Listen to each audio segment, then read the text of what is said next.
Hello and welcome to the Machine Learning Podcast, the podcast about going from idea to delivery with machine learning.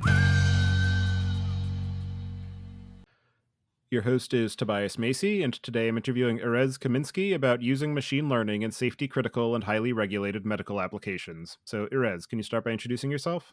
Yeah, thanks for having me, Tobias. It's a real pleasure. So my name is Erez. From Boston. I am the CEO of a company called Ketryx that helps regulated software teams perform CI/CD and just develop fast and stay compliant and make safe and reliable applications. I spent basically most of my adult life working on high reliability applications in the nuclear engineering domain, in medical devices and pharmaceuticals. And kind of most recently, before doing this, I was leading AI for Amgen, which is the largest biotech company in the world, medical device division. So I've been thinking for a long time about how to do this. And then, kind of classical developer, I worked at a big company developing this very complicated thing and said, what if I had better tools to do this with?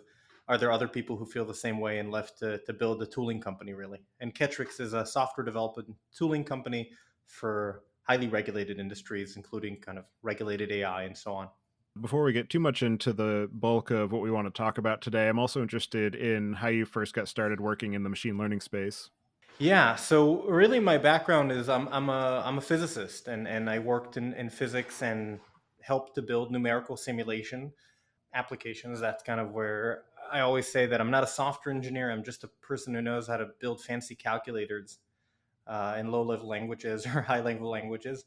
And so that started an interest, right? Because numerical simulation, you get really into computing, into creation. The time is like 2014, 2015, 2016. So AlexNet made a big impact. You hear a lot of it. And even in the research community I was in, there was starting to be conversations of, can we accelerate certain numerical simulations with neural networks?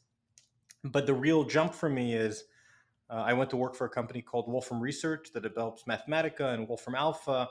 So a lot of both kind of more classical expert system work, but also more kind of modern machine learning work. And there I got exposed really to everything that was going on there as part of their machine learning group, and helping to support them developing products. And, we do a lot of different things, even back in the day, which is not too long ago, but in machine learning time, even 5-6 years ago is eons ago.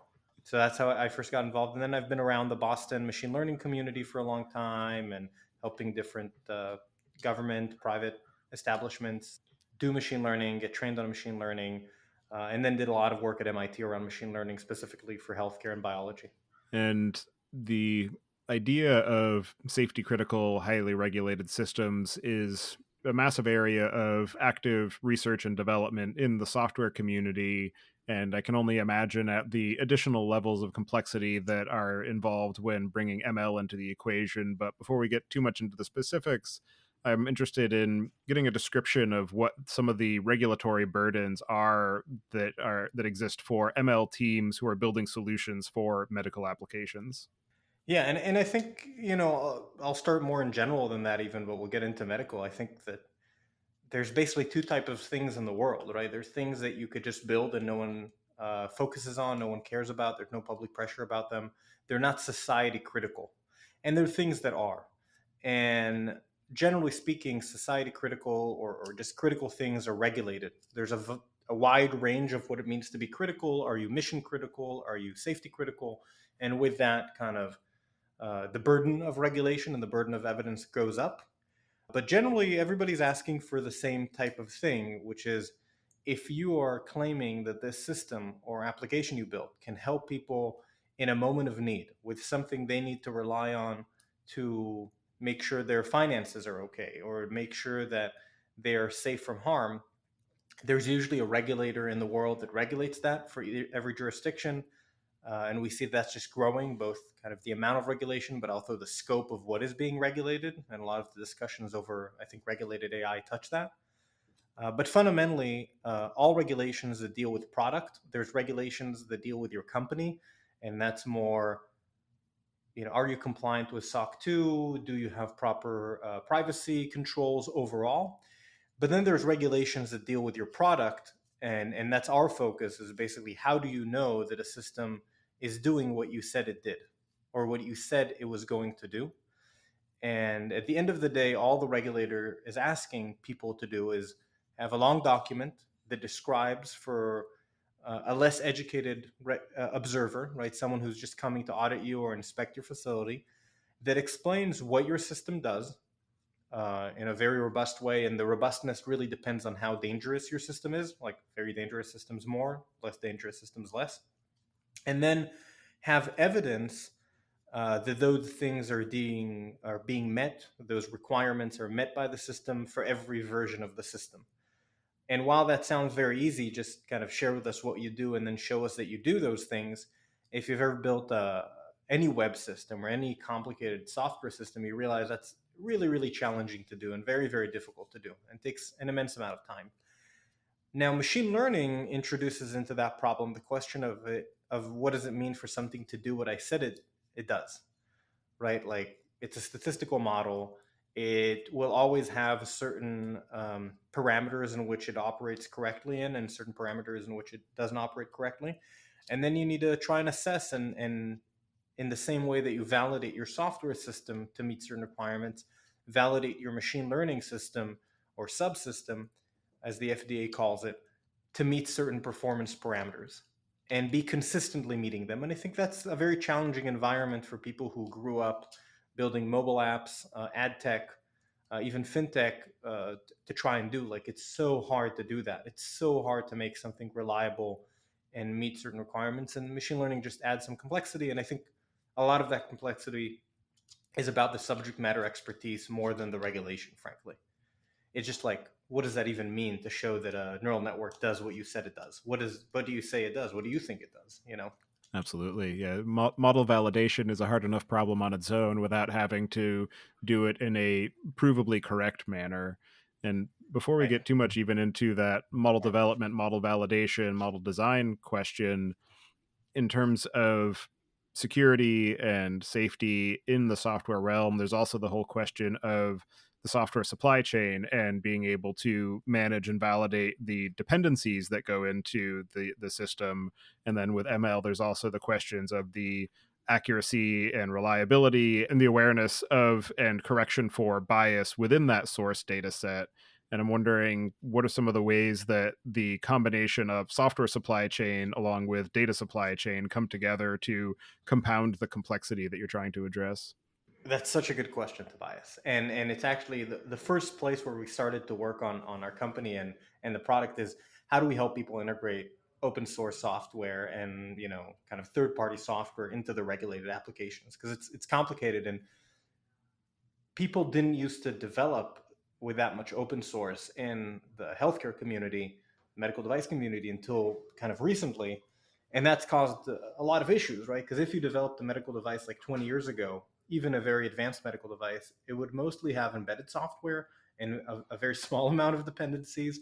And now, you want to spin up some image classifier with TensorFlow. There's already a lot of dependencies going on in there. Could be, in the many thousands easily. Um, and I think it's not an impossible task. It's a task of understanding what your system does and how these different dependencies affect the safety of the system and the connection to harm.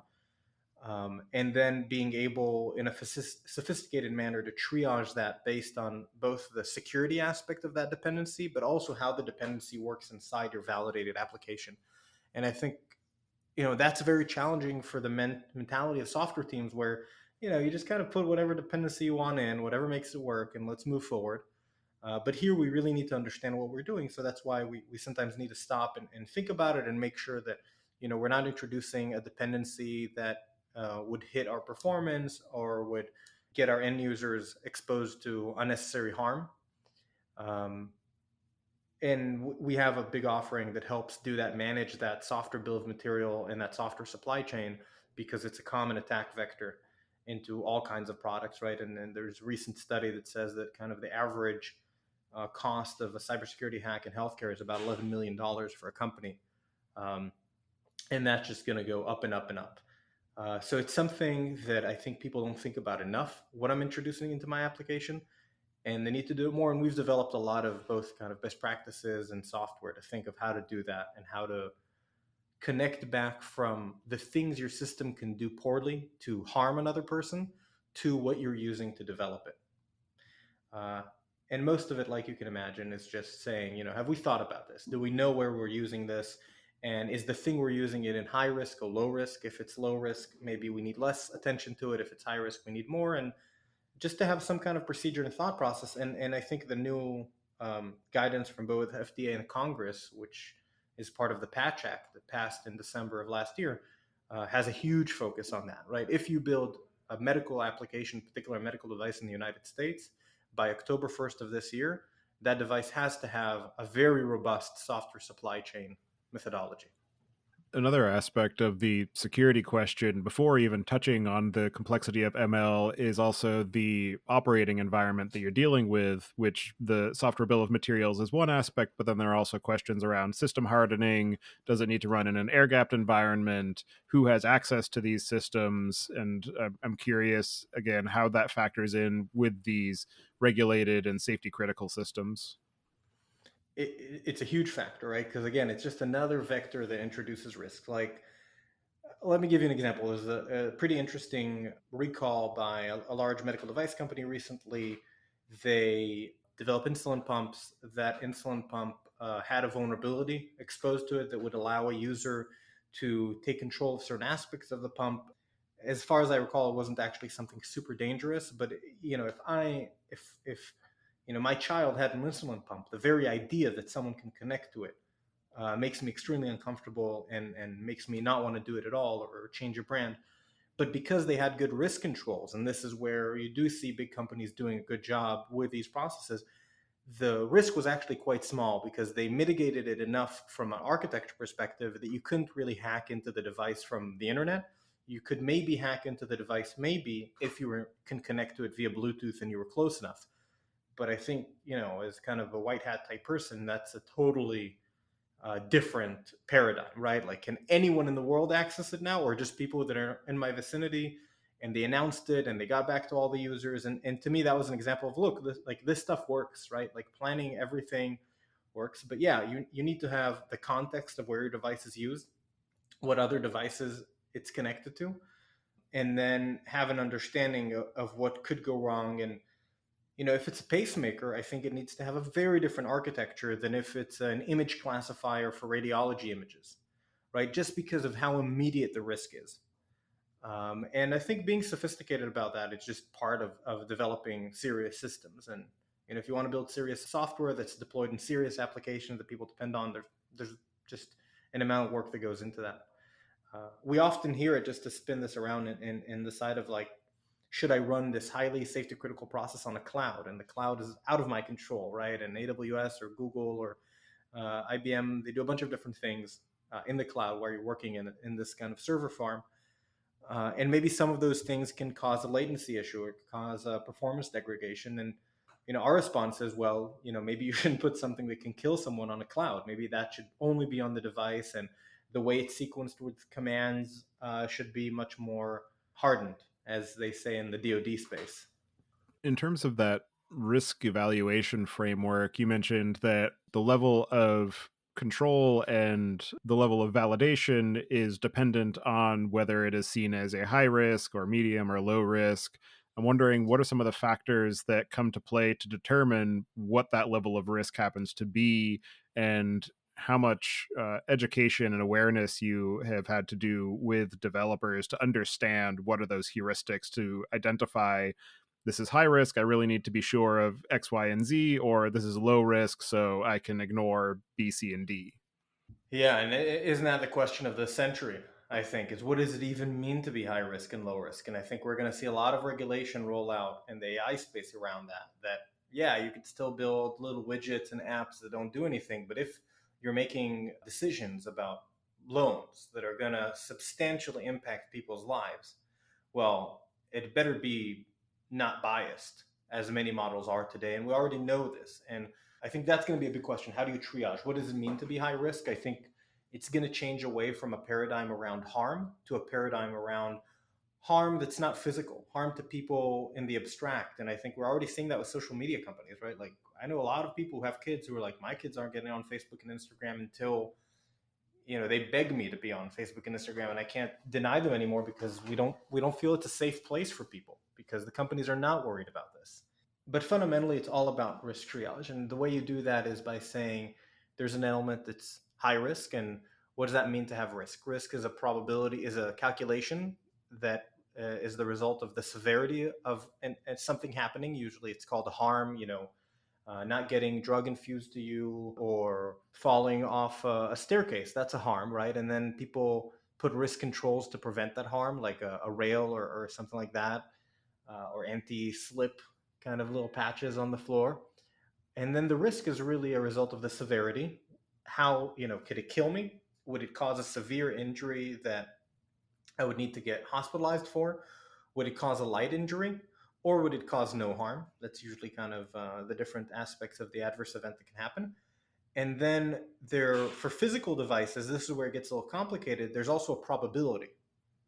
The probability of harm and the probability of that harm actually happening, right? So there's like the probability that I will get in front of the stairs and there'll be water on them and then I'll slip. So the probability that there's water, let's say, the stairs are outside, it rains so many days a year. So 30% of all days in Boston, there's a probability of water. Then if there is water, what's the probability of me actually slipping? Let's say it's 1 in 5. And if the risk is quite low, maybe overall we say now that the first probability, P1 times the second probability times the severity, we can do a little matrix and calculate it and say in our risk management, it's either too much or fine, right? The issue is in software, you don't have that aspect. Because you don't really know when harm will appear in software, people assume that the probability is usually 1. And so you're only trying to mitigate the severity with most software things because who knows, will my child be exposed to bad content on Instagram? I don't think they can produce a probability of that.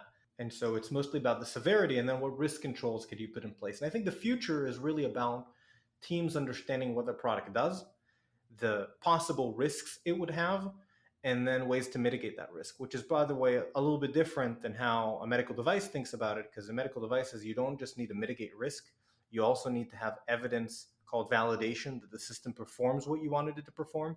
But I think in some cases, it's going to be less about proving it works. It's mostly about proving it doesn't do bad things for most common applications. But does that make sense of how you would think about it? It starts from the end. Absolutely. And another layer in the case of ML systems also is how much authority does it have to take an action? Where is the model able to take direct action on some other system that will have an impact? Or is this purely an informative output where a human is the one that's going to be interacting with and interpreting it?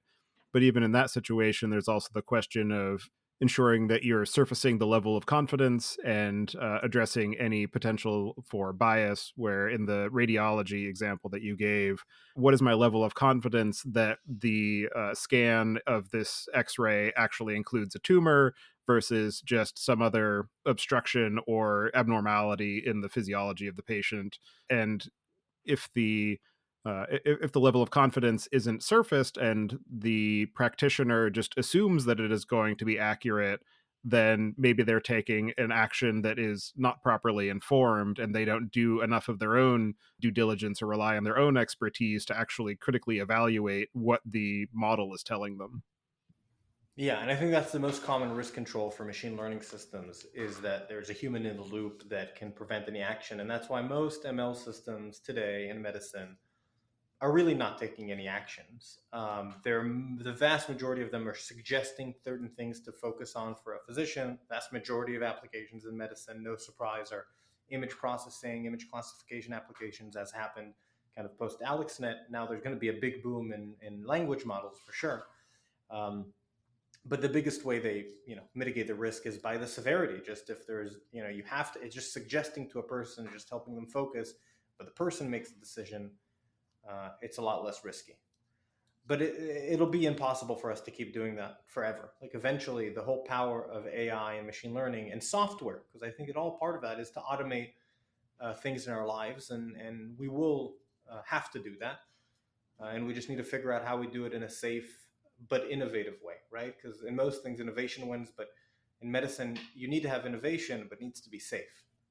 And in that ML space, bringing it back around to the design, development, and validation of the models, I'm wondering what are the ways that the regulatory requirements impact the approach that teams take to developing and testing their ML models, or even their willingness to invest in machine learning given the additional burden versus other ways that they might use their skills in the ML space? So I think a lot of what's needed in the market is folks who really understand the aspect of validation of the machine learning models. And I think that's going to be a big need and a lot of time spent by folks trying to find people like that. They can help the regulatory folks and their organization, the quality folks, understand how do you even test if this model works, right? You need a subject matter expert. And I think that's where there's going to be a big gap. Not that many people have approved a medical device that's based on AI. And so the amount of people who know how to do that is not very high, but that's going to grow and grow. So I think that's like a major focus for us is like, how do we help companies reduce the need for so many SMEs that can't be found in order to accelerate their innovation? For the development process, another aspect that you mentioned is the question of auditability. There's record keeping requirements.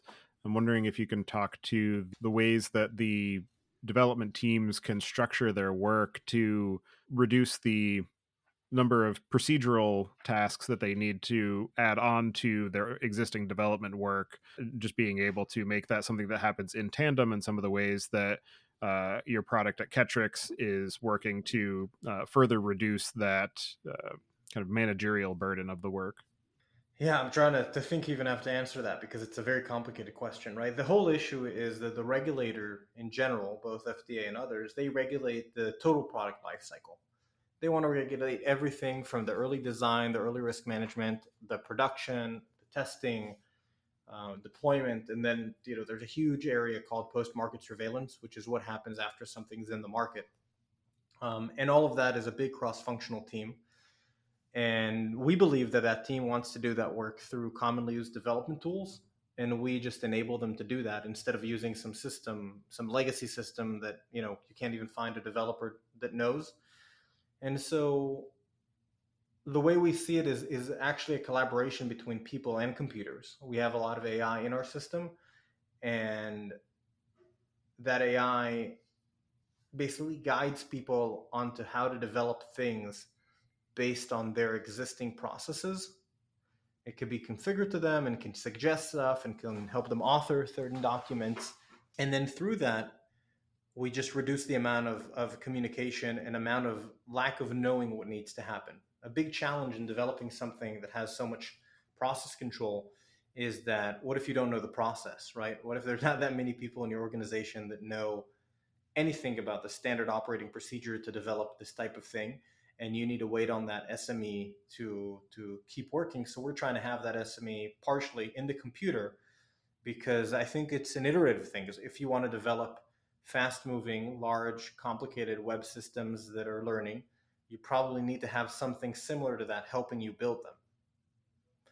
And that's what Ketryx is really. It's this mind that sits behind all the different tools and helps guide the overall process to meet some existing standard. Given the need to integrate with that suite of tools for the overall life cycle of the model, I'm curious how you're approaching that from the design and development of your platform, given the fact that the ML space is in a state of high volatility because of all of the activity that's happening, particularly around LLMs, but just in the overall advancement of machine learning as a discipline, and the fact that there are still a lot of as yet to be decided best practices. So I think our approach has been to start from the things that we know matter. Like before you even want to work on AI, first you need to know how to build software, right? And we use Ketryx to develop Ketryx. It's recursively developed in the same system, which allowed us to do that. So we started by first, can we help people build large, complicated software systems? And then we use that ability to build our own system and to integrate it with a lot of different systems. And now we kind of go to the tried and true things. In some ways, being in a regulated industry helps you with that, because it's not like everybody's going to switch on doing the latest cutting edge thing in medical devices. There's some kind of time till that echo of the innovation reaches the regulated industries, and in that time we can kind of see how things are developing and be that gate that ensures that the tools that are kind of well suited and the best in class tools and also the best in class processes can be used for that. And so basically we integrate with what our customers want and what people want the most, and also what makes sense for us, and then we're slowly building it up as we connect to more and more things. But I think, there's a lot of needs before we even talk about large language models that are not met yet. Like, the vast majority of companies can't even deploy in a monthly or weekly fashion, which is very outdated compared to how most software is deployed today. And we're very much focused on enabling that core technology that would let everything else happen, and also build the tools that would allow us to do this.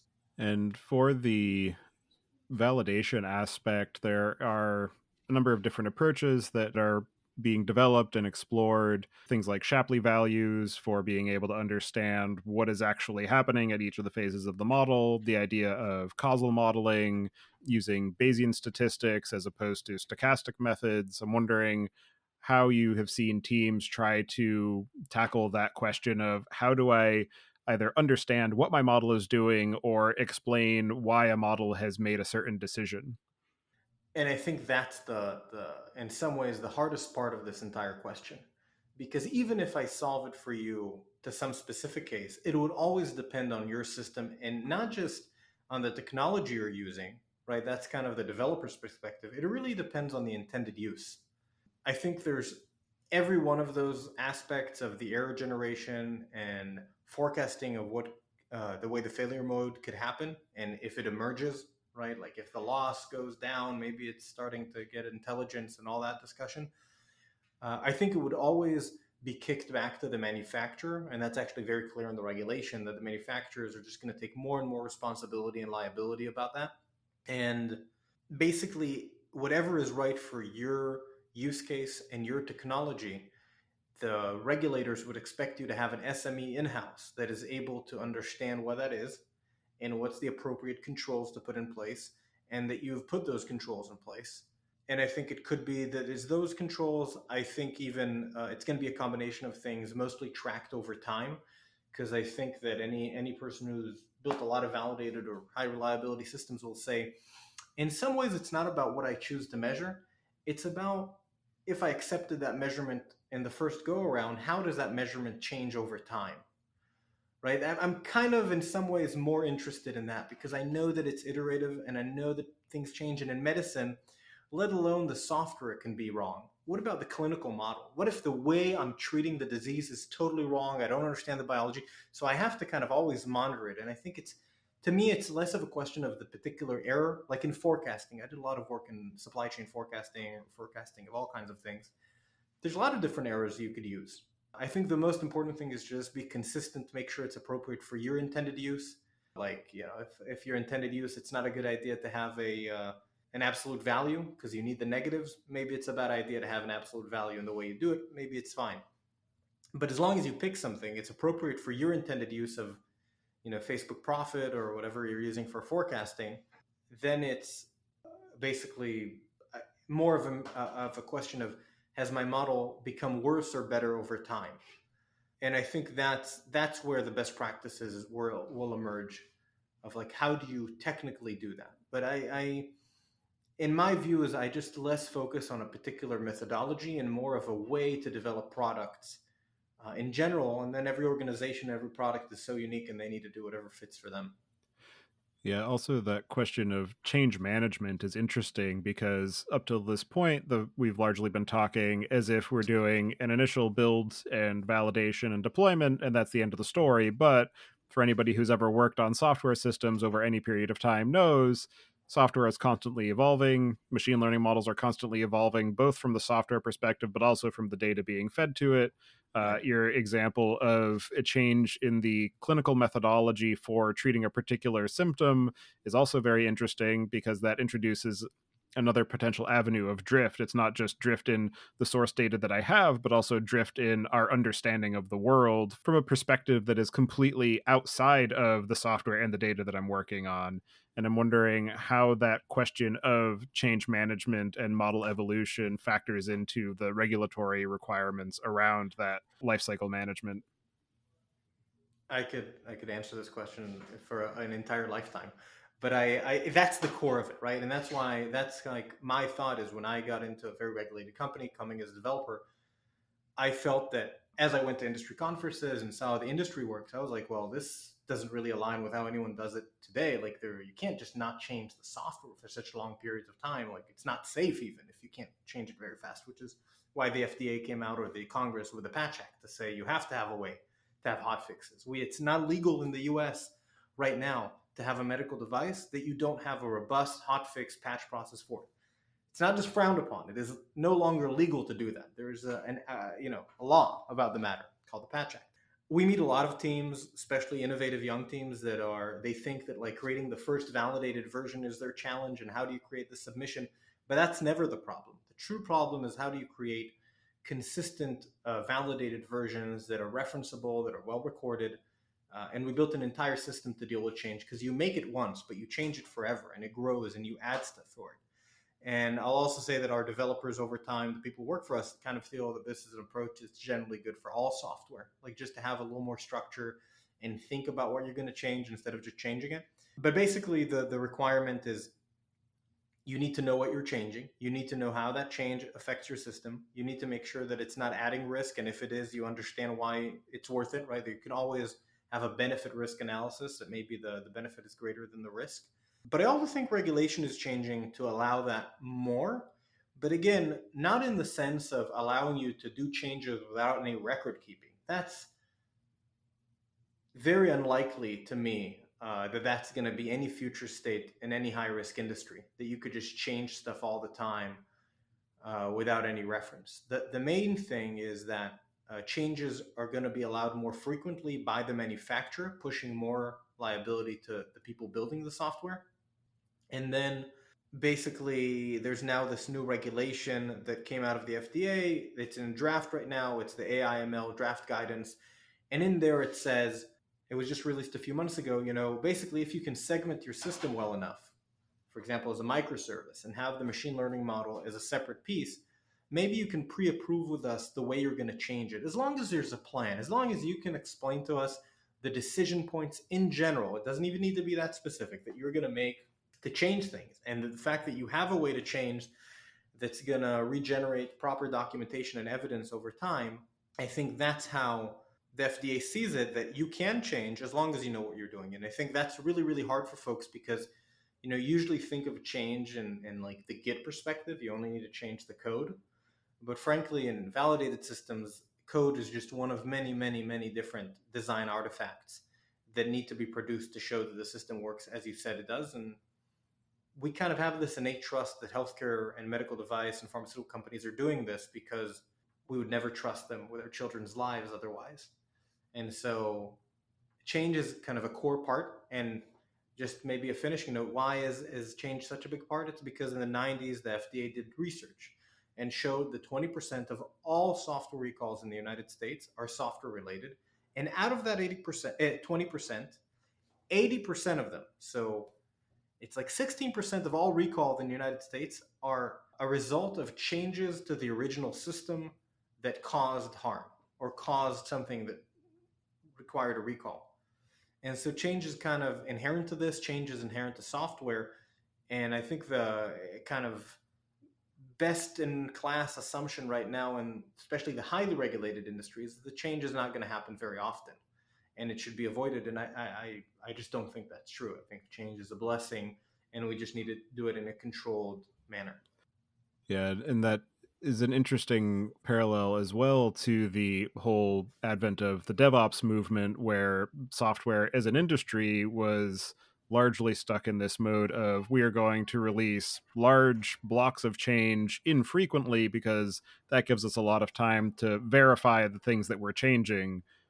but it was shown that that's actually the least effective way of making sure that you're doing things safely, because you're never going to be able to cover the entire surface area of what you're doing, and that it's actually much better and much safer and easier to manage to have more frequent small change sets, because every time something breaks, you have a much smaller delta of what to evaluate versus, oh, I'm only going to release once every 6 months. So now here's 4 months worth of software development, 2 months worth of testing, and then your software engineers are Right. sitting on their hands for 2 months. And so there's a lot of wasted cycles and still a lack of any trust in the system.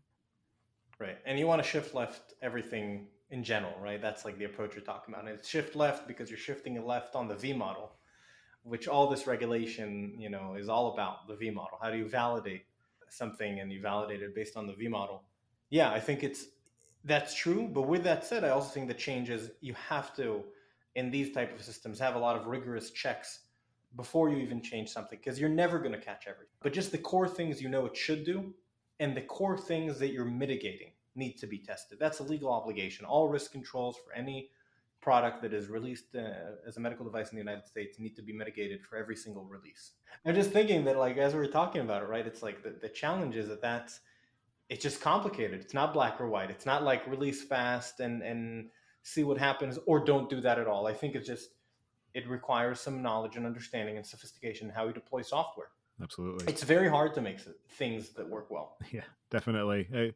As somebody who works in the software and technology industry, I'm constantly amazed that anything works. Yeah.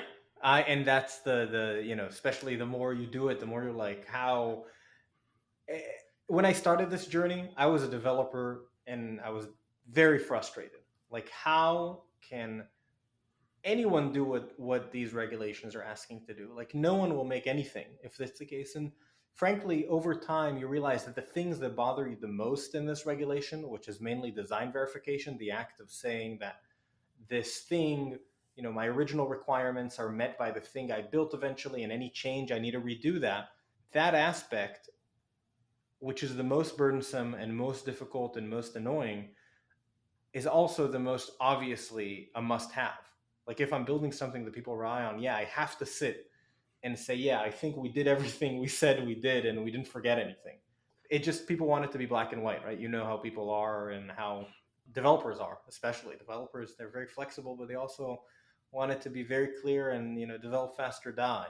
And that also goes to the airline regulations of having to have checklists for every procedure in flight, because if you don't have the checklists, then you start to lean on your memory or intuition. You say, oh yeah, I already did that, I don't need to worry about it, and you invariably slip up and miss something. And so this is just another manifestation of that, of we need to have these checklists to make sure that we're actually looking at all the things we're supposed to look at and not just assuming that it's already been done. Yeah, and you can't assume when someone's life's on the line, right? You can't just say, we'll see if in production, if we get a bug, we'll fix the bug. And a lot of developers tell me two things. One is, if you do this way, you'll make less features. And the response is, yeah, of course, that makes sense. Maybe you need less features. You don't need all the features in the world in certain systems. And I think there's also like a fear of it slowing down things and adding more documentation. But there is a point to that. And I think I'm very much against having documentation for the sake of documentation. I think you need to have it in a way that makes sense for your organization, for your product, for the risk level. But I also think that without the ability for someone to step in and see what you're doing and audit you, they're just bad incentives. And everything here, we're just, in 2023, we forget how it used to be before this regulation, but people were selling literal snake oil, telling people that their kid will be cured of polio if they just drink olive oil. We've gone a long way from there, but it's not easy to do that, right? There is, I heard someone say it very well. It said that the best companies in tech might have better quality than the best companies in medical devices, but the average company in tech has way worse quality. So, and that's what the regulator is concerned about. Is, well, overall, am I improving the quality of things? From your experience of entering this space, building the product around Ketryx, what are some of the ideas or assumptions that you had about the potential space for solutions that have been changed or updated as you worked through with customers and came to understand more about the overall problem space? I think One is just how hard it really is to build regulated web-based applications. Machine learning just adds more complexity to it that people often run kind of against the wall and say no one's ever going to regulate machine learning models and high-risk applications because of the statistical nature. Fundamentally, I disagree with that assumption because we regulate biopharmaceuticals, and biopharmaceuticals are produced in a statistical manner. They're grown, they're not made. And if we can regulate that, we could really regulate everything. And this goes into cancer patients, direct IV. And so I think the one assumption I had is it can't be that complicated. Well, it is. Some assumptions I had were where can we reduce it? And there are places to reduce it, but there's also places that you just totally understand why they're asking for it. And the third is that there would be some limit to regulating AI systems, but I don't think that's true. I think there just needs to be a lot of subject matter expertise and knowledge that there's not enough people who know. And that's what software tooling is made for, right? It's made to automate subject matter expertise and make it easier for people, for less people to do more.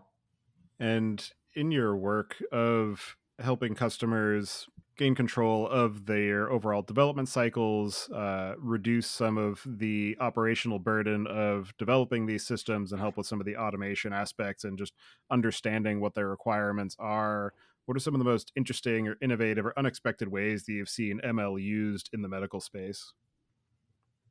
There's so much of it going on right now. I think most innovative is hard. I think some of what people are doing with images is amazing. I think the way it's been used, even like linear models or multilinear models for a long time, is pretty cool and useful, right? People think about regulated AI. There have been approved machine learning applications in medicine since the late 80s, early 90s. Just not what we do now. I think what it's going to do for home care for people that live in places that have less access to healthcare is going to be transformational. And I think that's to me is why I'm so excited about machine learning is we're going to take a lot of things that people know and no one else knows, and we're going to make it more accessible to people to increase the level of care. Because at the end of the day, the growth of population is outpacing the growth in providers, physician, nurses, and so on. And we need to find a way to reduce the cognitive load it takes to perform certain medical interventions and then the amount of time physicians spend on it. And I think there's a lot of amazing stuff going on in surgical robotics as well regarding this. How do you make a robot that's just easier to do surgeries with, to just make it less burdensome to learn how to do surgeries, and I'm pretty excited about that. And I think it all ties together to we want systems and software to automate tasks in our life and reduce the challenge of doing that, and machine learning is just kind of the one of the most advanced stages of doing that. And as you have been working in this space and building the Ketryx product and business, what are some of the most interesting or unexpected or challenging lessons that you've learned?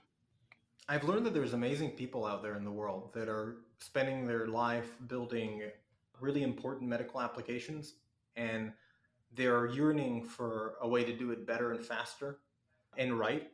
And I think that was really exciting to me is to meet a lot of dev teams that are not just trying to do this, but are trying to do this really, really, really well and are thinking of patients all the time and how to make good companies to do that with, and are excited about what we're building, right? It's always exciting where you have this idea, you're sitting in some company while other people care. And so things that seeing that they do care, and also the overall acceleration and the way the regulator in the US and the EU has taken on software over the last 24 months, I think is very exciting. There's been more movement in the last 24 months or 12 months in software than there has probably in the last 30 years.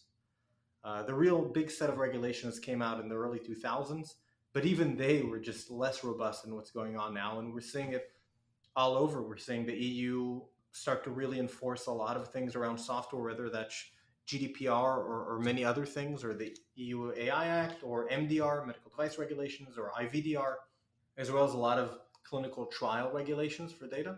And we're also seeing the same thing in the US. And it excites me to see that everybody's seeing the impact software can have on everybody's lives and want to make sure that that's going to happen in a reasonable, efficient, and safe way. And it really excited me to just see how many people are thinking of that desire to help other people save lives. And I just think it's limitless what's going to happen in medicine. We're going to see a transformation over the next 20 years that's going to reduce the cost of things and also give access to treatment that's extremely advanced to all kinds of places in the world.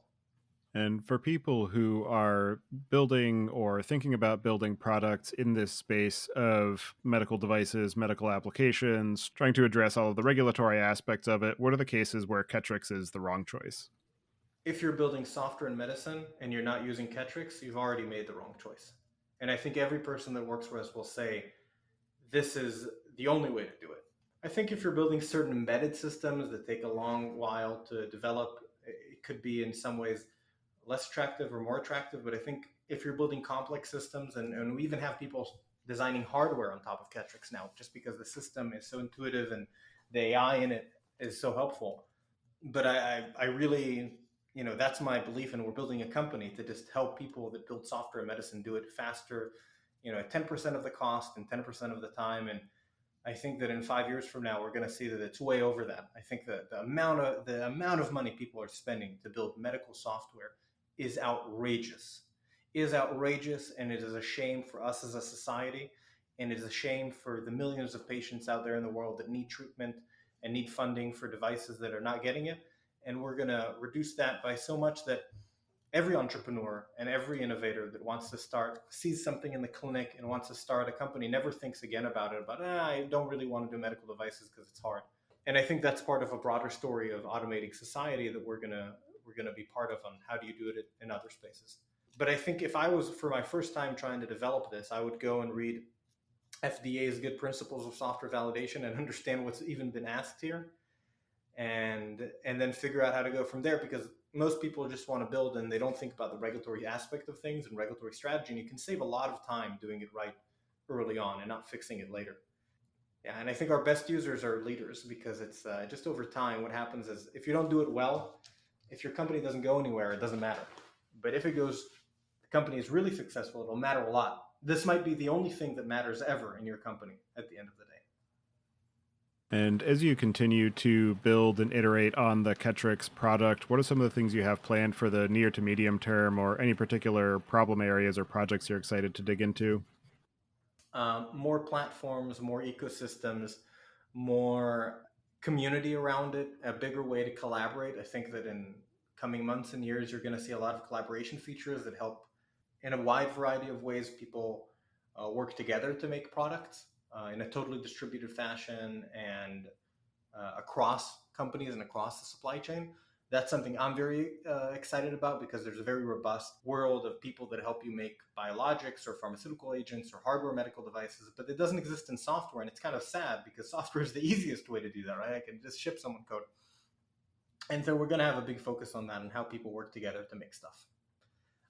And yeah, it excites me. It's all about people collaborating together and building ideas together, and then making sure those ideas are working really well, right? That's all the FDA really asks for. Are there any other aspects of the work that you're doing at Ketryx, the product and platform that you're building, or the overall space of building software and machine learning applications for the medical space that we didn't discuss yet that you'd like to cover before we close out the show? Not really, except maybe the fact that people need to focus on the overall product. And there's a tendency to focus on machine learning as a product. I don't think the vast majority of models are not products. They're building blocks for other products.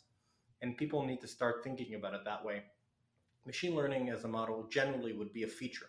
LLMs are more complicated than that, but they're generally a feature, unless you're ChatGPT, and there's not going to be a lot of other ChatGPTs. You're a feature within a broader context, and you need to understand how that broader context looks and works. Well, for anybody who wants to get in touch with you and follow along with the work that you're doing, I'll have you add your preferred contact information to the show notes. And as the final question, I'd like to get your perspective on what you see as being the biggest barrier to adoption for machine learning today. Fundamentally, it's subject matter expertise, as it has been for any new technology ever. Some of it is resources, but I think there's also a lot of great resources, technical resources like compute. And the United States is deciding now to create a central governing resource for AI research and share that across communities and universities. I think it's very exciting, but I think it's all about knowledge, and software is also about knowledge, but things are progressing very fast. And if it's hard to find someone to build a model, how about someone who understands those models well enough to explain that to a regulator, right? And Albert Einstein always said, if you can't explain it to someone who doesn't know what you're talking about, you probably don't know it well enough. That's all the FDA is asking for. Show us that you know it well enough that you can explain it to us. And I think that's going to be the challenge in machine learning overall, and the challenge in machine learning in medicine, because it just kind of, over the machine learning complexity, you get another layer of regulatory complexity, another layer of software development complexity, and DevOps, and all those together. How many people know how to develop web-based machine learning products that are validated to medical regulations? Not many. But how many of those do we need? A lot of people. Well, thank you very much for taking the time today to join me and share the work that you and your team are doing to simplify and reduce the overhead of working in this space. Definitely appreciate the time and energy you're putting into that, and I hope you enjoy the rest of your day. Yeah, thank you, Tobias. It's been a real pleasure. I enjoyed it. Thank you for listening, and don't forget to check out our other shows, the Data Engineering Podcast, which covers the latest in modern data management, and Podcast.init, which covers the Python language, its community, and the innovative ways it is being used. You can visit the site at themachinelearningpodcast.com to subscribe to the show, sign up for the mailing list, and read the show notes. And if you've learned something or tried out a project from the show, then tell us about it. Email hosts at themachinelearningpodcast.com with your story. To help other people find the show, please leave a review on Apple Podcasts and tell your friends and coworkers.